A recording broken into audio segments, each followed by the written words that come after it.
Morning, नमस्कार, सुप्रभात दोस्तों। मैं हूं आपके साथ पंकज कुमार। स्वागत है आपका इस सनातन टी के चैनल पे। आज हम लोग देखेंगे एनसीईआरटी सार संग्रह प्राचीन भारत का पाषाण काल। ये सेकेंड पार्ट होगा। चलिए स्टार्ट करते हैं। पाषाण काल यानी स्टोन एज। पाषाण काल को इंग्लिश में स्टोन एज कहा जाता है।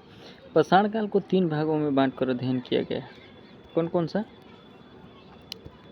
तो यह है पूरा पाषाण काल, मध्य पाषाण काल और नव पाषाण काल।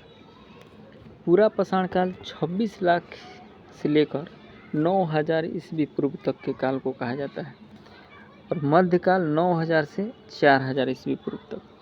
नव पाषाण काल 4000 ईस्वी से 2500 ईसा पूर्व तक के कहा जाता है।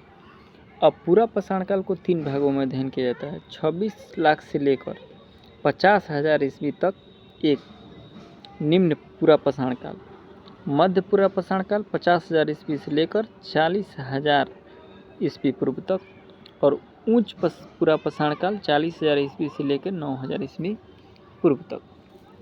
ठीक है, आगे देखते हैं कि पूरा पाषाण काल आधुनिक आरंभिक का श्रेय किसे दिया जाता है? तो रॉबर्ट ब्रूसफुट को। मानव इतिहास का प्रारंभिक काल क्या कहलाता है? तो पूरा पाषाण काल कहलाता है। क्या कहलाता है? पूरा पाषाण काल कहलाता है।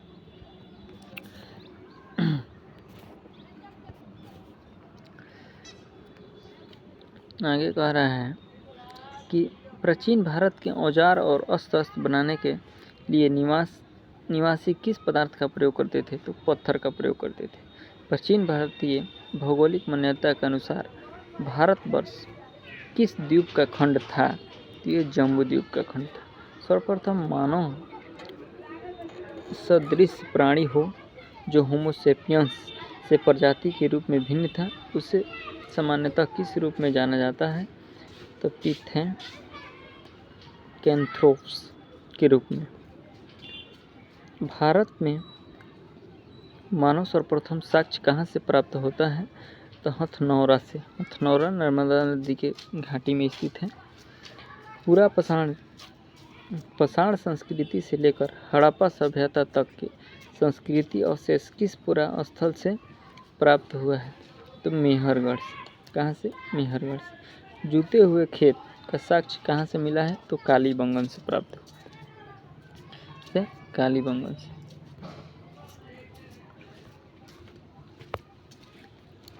आगे देखते हैं। पूरा पाषाण स्मारकों की पहचान किस रूप में की गई है? तो मृतकों को दफनाने के साथ स्थान के रूप में। किसमें? मृतकों को दफनाने के स्थान के रूप में। प्राचीन स्थानीय जीवन के प्रमाण कहाँ से प्राप्त हुए हैं? तो मेहरगढ़ से। मनुष्य ने सर्वप्रथम किस धातु का प्रयोग किया था? तो तांबा का प्रयोग किया था। किसका? तांबा का।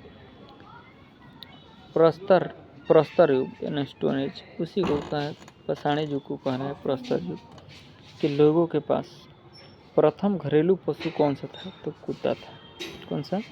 कुत्ता था। लखनौती खनित प्रमाणों के अनुसार पशुपालन का प्रारंभ किस काल में से माना जाता है? तो मध्य पाषाण काल से माना जाता है। मध्य पाषाण काल में पशुपालन के प्राचीन साक्ष्य कहाँ से मिले हैं? तो आदमगढ़ से मिले हैं। कहाँ से? आदमगढ़ से मिले हैं। मानव द्वारा खदानों की कृषि सर्वप्रथम किस काल में प्रारंभ हुई है? तो नव पाषाण काल में। मानव द्वारा प्रयोग में लाया जाने वाला प्रथम अनाज कौन सा था? तो जौ था। अगला को कह रहा है कि चालकुलोथिक युग को किस अन्य नाम से जाना जाता है? तो ताम्र पाषाण काल, ताम्र पाषाण युग से नाम जाना जाता है, कॉपर एज। ठीक है, आगे देखते हैं।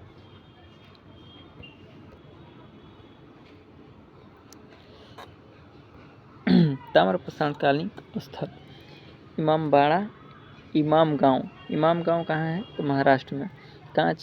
कच्ची मिट्टी के मकान और गोलाकार गड्ढों वाले मकान के साक्ष्य मिले हैं। दैमाबाद, नवदा टोली, ये सब महाराष्ट्र में है। ठीक है। नेवा, दैमाबाद किस लिए प्रसिद्ध है? तो कलश सावधान तथा कलश को घरों के फर्श के नीचे रखने का प्रमाण सबसे बड़ा ताम्रपाषाण है। नवदा टोली, इसका उत्खनन HD संकलित द्वारा चित्रिक काले मृद भंडार का प्रमाण मिलता है। नेवासा महाराष्ट्र में है। पटसन का प्रथम साक्ष्य मिला है और लाल तल पर काली डिजाइन वाले चाक निर्मित बर्तनों का प्रमाण भी मिला है। ताम्रवती राजस्थान, यहाँ से प्राप्त काले मृदभांड सफ़ेद रैखिक चित्रों से सजे रहते हैं। दिया है नोट में कि नवपाषाण काल शब्द का सर्वप्रथम प्रयोग 1865 ईस्वी में सर्ज लुबाक ने किया था। किसने किया था? सर लुबाक ने किया था। देखते हैं आगे।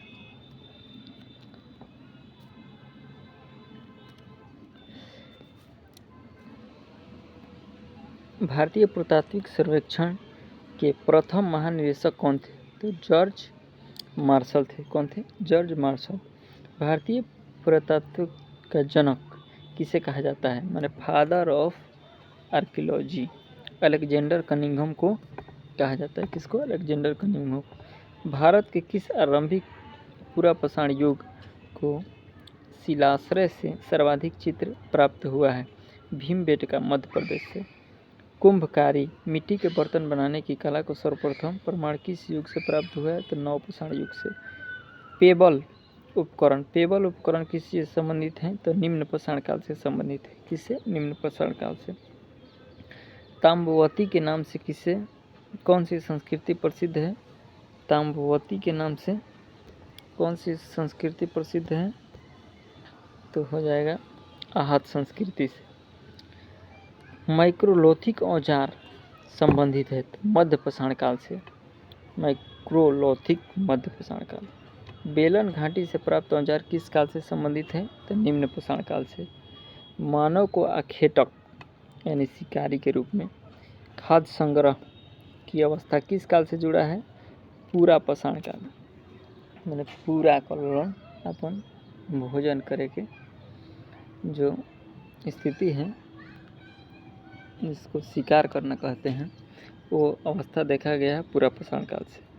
ताम्रपाषाणकालीन संस्कृति में महाराष्ट्र के लोग मृतकों को घर के फर्श के नीचे उत्तर दक्षिण दिशा में रखकर दफनाते थे। भारत में दो सर्वप्रथम प्राचीन ज्ञात मध्य पाषाणकालीन स्थल कौन कौन से हैं? तो ये है महदा और सराय नाहर राय। आधुनिक मानव होमोसेपियन का प्रादुर्भाव कब हुआ था? तो उच्च पूरा पाषाण काल में। क्वार्टजाइट पत्थरों के स्थान पर जैम्पर चर्च आदि के पत्थर सर्वप्रथम कब प्रयुक्त हुए थे? मध्य पूरा पाषाण काल से। अग्नि का प्रयोग करना मानव ने सर्वप्रथम कब सीखा था? तो नवपाषाण काल से। भारत में जीवाश्म का एकमात्र प्रमाण कहाँ से मिलता है? तो शिवालिक पहाड़ी से मिलता है। भारतीय उपमहाद्वीपीय में कृषि के प्राचीन साक्ष्य किस स्थान से मिलता है? तो कृषि मेहरगढ़ से मिलता है। कृषि कहाँ से? मेहरगढ़ से। कपास के प्राचीन साक्ष्य कहाँ से प्राप्त हुआ है? तो मेहरगढ़ से। कपास कहाँ से? मेहरगढ़। देखते हैं यहाँ एक जगह इकट्ठा करके दे दिया है, इसको देखते हैं। हड्डी निर्मित उपकरण किस भारतीय पुरातात्विक से प्राप्त हुए हैं? तो सराय नाहर राय से। गैरिक मृदभांड पात्र का नामकरण कहाँ से हुआ है? हस्तिनापुर से। कहाँ से? हस्तिनापुर से। गैरिक मृदभांड पात्र का नामकरण कहाँ से हुआ है? हस्तिनापुर। सिंधु घाटी सभ्यता के मुख्य स्थल मोहनजोदड़ो, चुनहोदड़ो, सुतका, गेंडोर, हड़प्पा तथा कोटदीजी वर्तमान में पाकिस्तान में स्थित है। ठीक है, ये देखते हैं नवपाषाणकालिक स्थल कौन कौन से हैं। पहल का है बुर्ज होम, जो कि कहाँ पर है? जम्मू कश्मीर में है। कहाँ है? जम्मू कश्मीर। इसमें क्या मिला है? कब्रों में मालिक के साथ कुत्ते को दफनाया गया था। गुप्त कराल कश्मीर में है। कृषि पशुपालन के साक्ष्य हड्डी निर्मित और धूसर मृदभांड का प्रमाण प्राप्त होता है। सिलबट्टा एवं हड्डी से निर्मित सुई के साक्ष्य भी प्राप्त होता है। मेहरगढ़ जो कि पाकिस्तान में है। गेहूं के 3 व जौ के 2 किस्मों की खेती का प्रमाण मिलता है। कच्ची ईंटों के आयताकार मकान और प्राचीनतम अस्थाई जीवन से साक्ष्य मिलता है। अस्थाई जीवन कहाँ से? मेहरारू है तब न अस्थाई जीवन हो ही, इसीलिए बोल रहा है मेहरगढ़। ट्रिक है मेहरगढ़, अस्थाई जीवन, प्राचीन अस्थाई जीवन। महदा उत्तर प्रदेश ये कहाँ है? गोलाकार झोपड़ी के प्रमाण धान के अलावा जौ की खेती और पशु बाड़ा के सभी साक्ष्य भी मिलता है। कोल्डिहवा से धान की खेती का प्रमाण होता है और धान की खेती का भारत में ही नहीं बल्कि विश्व में भी सबसे प्राचीन साक्ष्य का प्रमाण मिलता है। संगन कल्लू जो कि कर्नाटक में है। राख के टीले प्राप्त होते हैं जो बेलारी जिले में अवस्थित है। पिकली हल जो कि कर्नाटक में है। पिकली हल कर्नाटक में है। राख के ढेर निवास स्थल के साक्ष्य प्राप्त हुए हैं। चौपानी मांडो उत्तर प्रदेश में है। मधुमक्खी के छत्ते जैसी झोपड़ी मिलती है। ज्यामितीय आकार के सूक्ष्म प्रसारण और हस्त निर्मित मृदभांड के साक्ष्य भी प्राप्त होते हैं। आगे देखते हैं। सातम सारुतारू जो कि असम में है। गुवाहाटी के समीप लखनऊ उत्खनन से आदिम कुल्हाड़िया चित्रित मृदभांड प्राप्त हुए हैं। चिरांद बिहार ये सबसे महत्वपूर्ण है। हड्डी के उपकरण प्राप्त हुए हैं जो प्रायः हिरणों के सींगों से निर्मित होते हैं। दाओजली कहाँ है? असम। कृषि पशुपालन के साक्ष्य प्राप्त हुए हैं। इसका नोट देखते हैं। नावदा टोली नमक ताम्रपाषाण स्थल का उत्खनन है। HD सांकलिया ने किया था। नावदा टोली वर्तमान में कहाँ है? मध्य प्रदेश में स्थित है। चलिए दोस्तों, इस वीडियो को ज़्यादा से ज़्यादा शेयर कीजिए, लाइक कीजिए, तो सब्सक्राइब कीजिए, तो हमें सपोर्ट कीजिए। Thank you.